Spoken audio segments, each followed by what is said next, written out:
All right, so today we're going to get into a story that was just wild. It all happened super fast. You have this viral AI-generated image that pops up online. A president posts it, it causes this huge firestorm, and then poof, it's gone. So what was really going on here? Why post it in the first place, and then why delete it? Let's break it all down.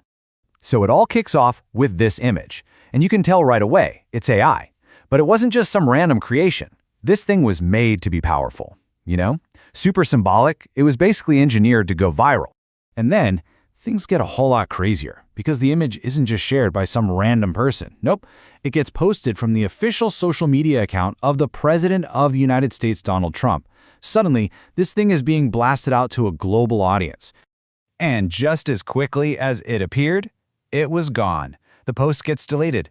But, the internet never forgets. It had already been seen and shared by millions of people, and it left everyone asking the same thing.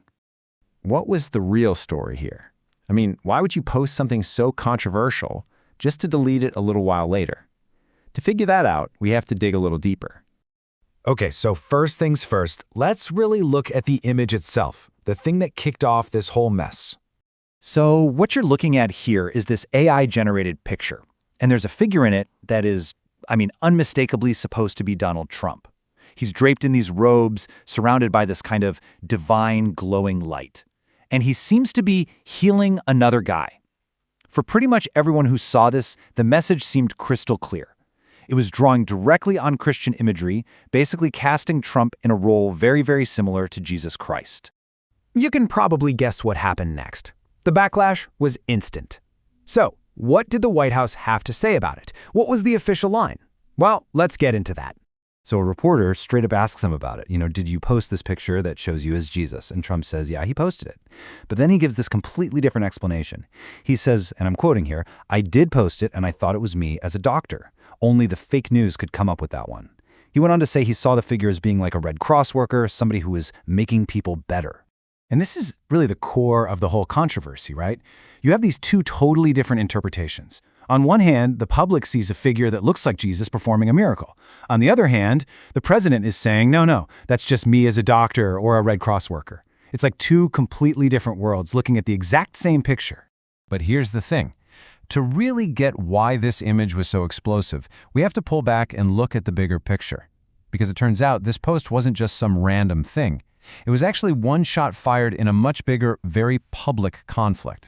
And the timing is absolutely everything here.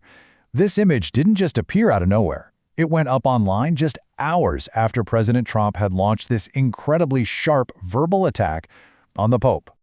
Okay, so let's walk through the sequence of events, because it really lays it all out. First, you have Pope Leo making these remarks about the war in Iran. He specifically warns against what he calls a delusion of omnipotence. Okay, so that happens. Then Trump fires back. He attacks the Pope directly during a White House address. And then, boom, just a few hours later, that controversial AI image gets posted. The order of these events is absolutely key to understanding the whole story. So let's talk about that phrase, delusion of omnipotence. What does that even mean? Well, this was the term the Pope used to criticize the whole mindset he felt was driving the war in Iran. He was basically saying that this belief in having unlimited power was super dangerous. And make no mistake, it was a direct shot at the approach the US and its allies were taking. And Trump's reply? It was anything but subtle. He came back hard with a whole laundry list of criticisms. He called Pope Leo weak on crime, terrible for foreign policy. He even accused him of being soft on Iran, siding with the radical left, and just being plain wrong on law and order. This was a really direct, really forceful clapback. So, let's recap. You've got this super controversial image, posted right in the middle of a public feud with the Vatican. What happened after that? And what are the bigger takeaways here? Well, the reaction was fast and it was fierce. The post just drew this wave of criticism from all over the place. A lot of people called the imagery inappropriate or even blasphemous. And what's really interesting is that the criticism wasn't just coming from his political opponents. It was also coming from some of his own conservative allies and a bunch of different religious leaders. And this is the really crucial point. This wasn't just some social media oopsie. It was a major escalation in this public fight between the White House and the Vatican. It took their disagreement from being about policy and pushed it into this really, really sensitive territory of religious symbols.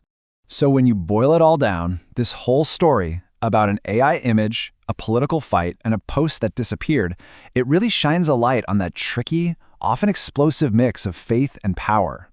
And now, with technology making it easier than ever to create these kinds of powerful images, it leaves us with a pretty big question, right? When it comes to politics using religious symbols, where do you draw the line?